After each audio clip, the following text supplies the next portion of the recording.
coming and watching these films. What I want to do now is I want to invite the artists down here. So we have director Michael J. Epstein, and we have Sophia Casiola, and we have Neil Jones, and we have, okay, yeah, come on up. And we'll just give this microphone over. And of course, we're going to have questions if anybody wants to ask some questions. But I want to thank you both, or everybody here involved, for the art you gave us. And it's pretty amazing when somebody goes to the trouble of not only making a movie that's kind of a comment and a documentary about fandom, but also makes a fan film at the same time.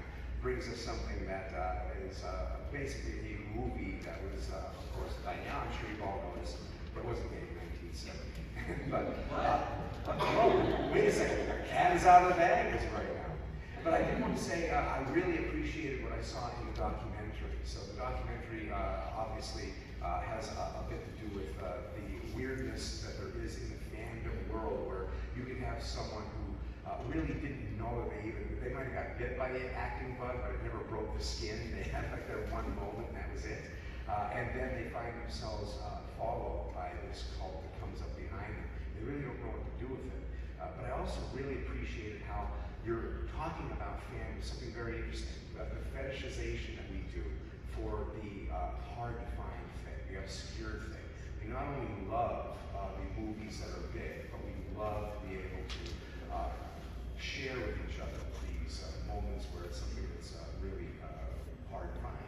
And the more obscure, the better. So can you talk a little bit about where this idea first came from? Sure.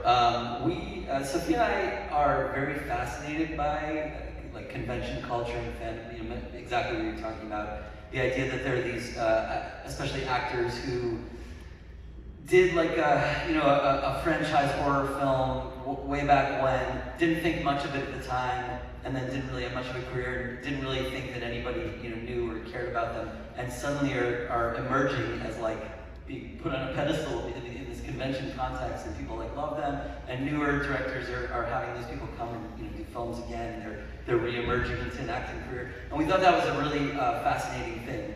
And then our good friend Neil Jones here, I was chatting with him one day, and he was telling me about a couple of people whose names I won't say, but who both appear in the film, who have a little bit of a rivalry and Neil does a podcast called Without Your Head, for context, and he had interviewed both of these people, and they were kind of upset that the other one was being interviewed. They don't like that, like the other one is being acknowledged as playing this role.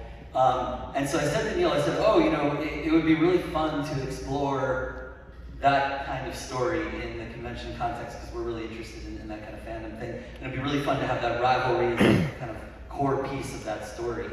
And Neil said, I can talk to Evan at Mad Monster, and we could maybe do this thing. And about an hour later, he messaged me, he's like, Evan says we can shoot there, we can do whatever we want at Mad Monster, and then we thought, oh shit, now we have to make this movie.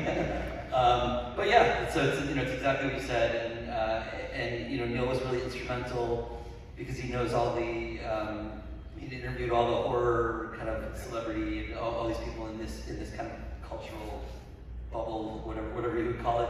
And so Neil was really instrumental in inviting those people to be part of the movie, and they trusted him. And even though they didn't really know what they were getting themselves into exactly, they trusted him, and so they really just jumped on board and did the whole thing.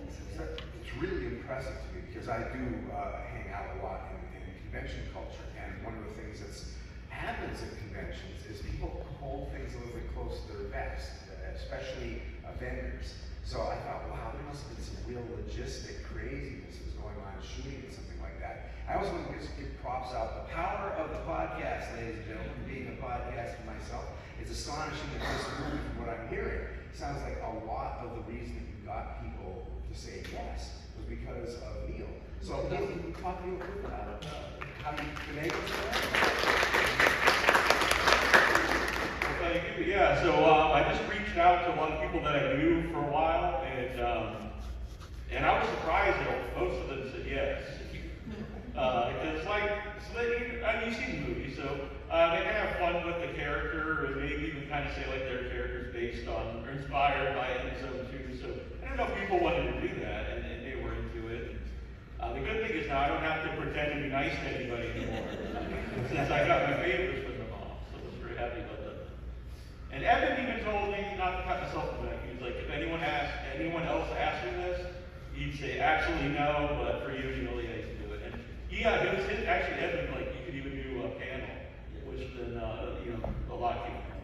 That's a pretty astonishing. How that came out, they did an actual panel before that, so we let the audience know if they wanted to stay and be part of the movie, they could. And so it worked out well because most of the people did leave, so it worked better that there wasn't like a packed crowd.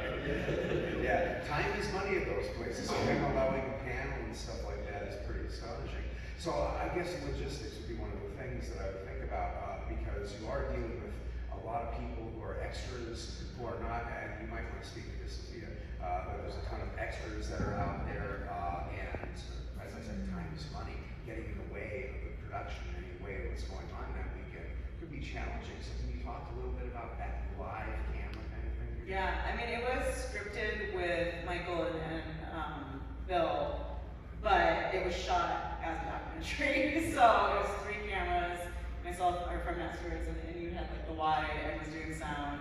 And we were casting, like, we sent AJ and Neil to cast the kids. We're like, just find some children. Their parents would say yes to this. But yeah, and then like begging the vendors that like were blaring music to like turn down for like an hour so we could get some dialogue. And so it was definitely like, there's no lighting, there's no like control over anything. It was just like, this is documentary, go. So definitely it was a little painful. And it was so compact because it was like 3 days that we had like 60 pages of like stuff to get through.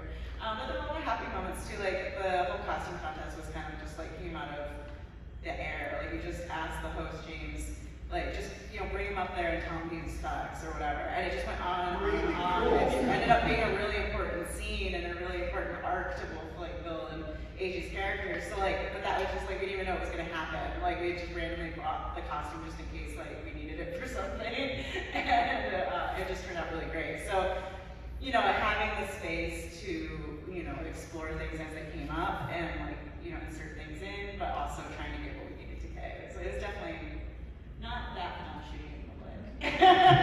I'll bet. And it's interesting that you said that 60 pages or so. You get the feeling like you do with something like Spinal Tap, that it's improvised in a weird way, but of course it's not really improvised. So can you talk about what you had to do to get? Because all these great talking heads, they're not all in that location. Yeah. How did you direct that? How did you get people to sound so natural? They were just so great, and it was like surprising. So like Bill and Michael, just like they came in, they knew their stuff, and they were both just like had the characters down. And I think that it was written for them too, so we knew who we were casting and stuff. So that was good, and they were great. But yeah, the talking heads, we had each of them for like 20 minutes, and we're like trying to give them a little bit of context, like this is what this is about, this is how it relates to you. And we'd written them all lines like based on their own careers, and then let them improv upon those. And if there was something they didn't want to say, or whatever, like nothing is like so important, so it's just like whatever you think is good. Getting them to do the blender sounds and the touch, they really trusted us. Like they were listening. Yeah, I think also, doing those lines, we try to explain like, look, this is in the context of you sat down for a 2-hour interview, and we're pulling sound bites, so we need this to be like very natural, and don't worry about, like, here's the wording that we're giving you.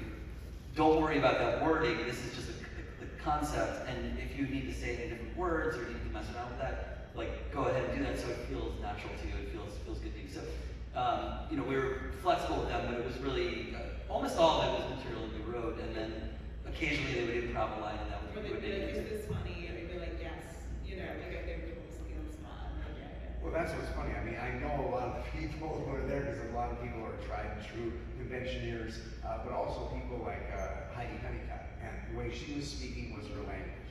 I could hear her voice. I said, wow, you really got some great improv out of that. And still made it, you got what you needed, but you also still let them have that voice. I want to go a little bit more into that. First, I want to talk about the music. The music itself has a little bit of you could hear, especially in the movie, that you were involved in the there are moments that are laugh out loud funny because the music is commenting on what's happening. So.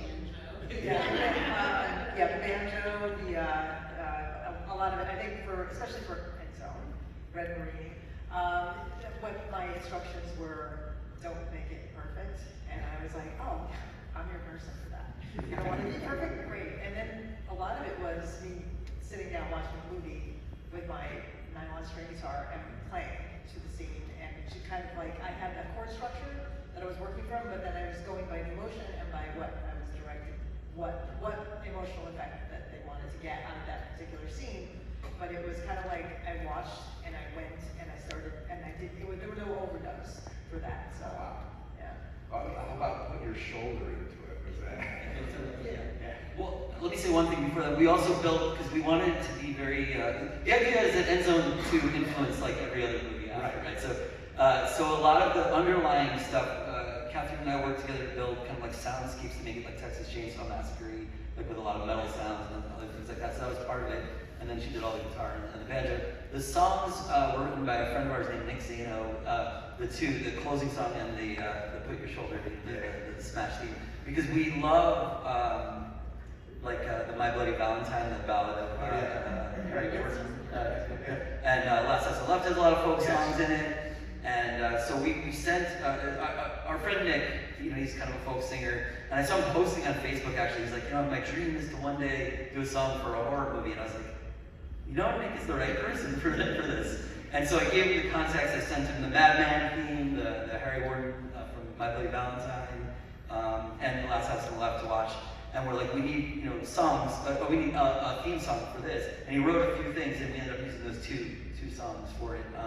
But it's really funny when you have those like folk songs that are really incongruent with the movie itself. And also it's great when there's like a folk song about a character. I love that idea. So yeah, we had our friend Nick right there.